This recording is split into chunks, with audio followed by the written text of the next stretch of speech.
Daniel Maceto me pregunta, ¿cree que actualmente se usa más el método científico en campos como la economía, la sociología y la pedagogía? Vamos a ponerlo aquí porque esto es interesante. Sí, cada vez se usa el método científico en campos como el de la economía, la sociología y la pedagogía, para horror de quienes no querían que se ocurriera.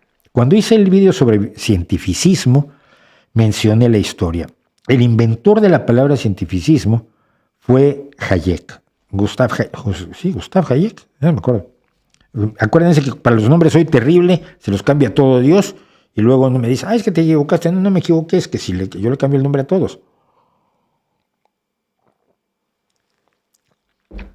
El padre del neoliberalismo, el economista Hayek, al que adoran todos los neoliberales, que les gusta llamarse solo liberales para que no se note demasiado qué es lo que realmente piensan, fue el inventor de la palabra cientificismo.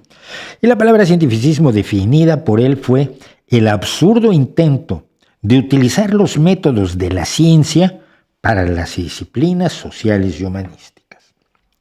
Su idea, y la idea de todos quienes lo rodeaban en aquel momento, y de muchos hoy en día, es que la economía, la sociología, la pedagogía, la antropología son espacios de pureza espiritual, donde la gente debe pensar, especular y sacar conclusiones única y exclusivamente usando su cabecita y sin entrar en la suciedad de los métodos de la ciencia.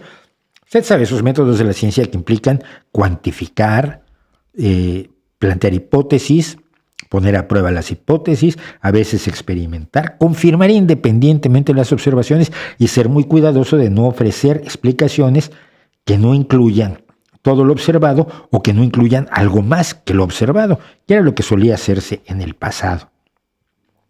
Porque estas disciplinas eran disciplinas meramente especulativas. Tú veías a una tribu, ibas a hacer etnología, ibas a una tribu y veías lo que hacían y luego lo interpretabas como te daba la gana, y si eras famoso tu interpretación era aceptada por motivos de autoridad, pues no porque lo hubieras experimentado, no porque lo hubieras comprobado, no porque hubieras profundizado lo suficiente como para tener la certeza de que lo que estás diciendo respecto del significado de un ritual determinado, por poner un caso, es real. Entonces, a Hayek y a muchos les daba muchísimo miedo que los malditos científicos fueran a meter en sus terrenos, porque, y esto lo intuían con bastante inteligencia, si la ciencia se metía allí, había que aprender a hacer un montón de cosas, había que estudiar. Mientras que tú podías ser antropólogo sin estudiar, simplemente haciendo turismo por lugares exóticos. Pero ¿qué es lo que ha pasado? Se ha demostrado, la ciencia tiene el pequeño problema de que funciona. Les guste o no a muchos, lean o no a Kuhn y a Popper y a Feyerabend y digan que la ciencia hay que denigrarla, cosa de la que hemos hablado ampliamente aquí. No funciona. El hecho real es que funciona, y entonces a lo que se han enfrentado los defensores de Hayek, los enemigos del cientificismo, de ese absurdo intento de aplicar lo que es inaplicable entre nosotros, pues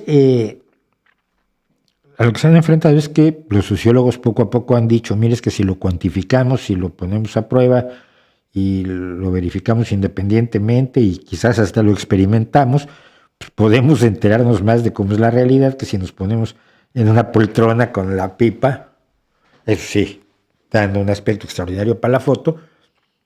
Bueno, en realidad, la pedagogía debe realizarse de manera que se desarrolle completamente el poder espiritual del niño. Si el espíritu avanza con suficiente fuerza, el intelecto lo seguirá, que es algo que ya Platón señalaba de alguna manera. Ay, profesor, qué inteligente usted, pues vamos a hacer así la pedagogía, y luego no funcionaba.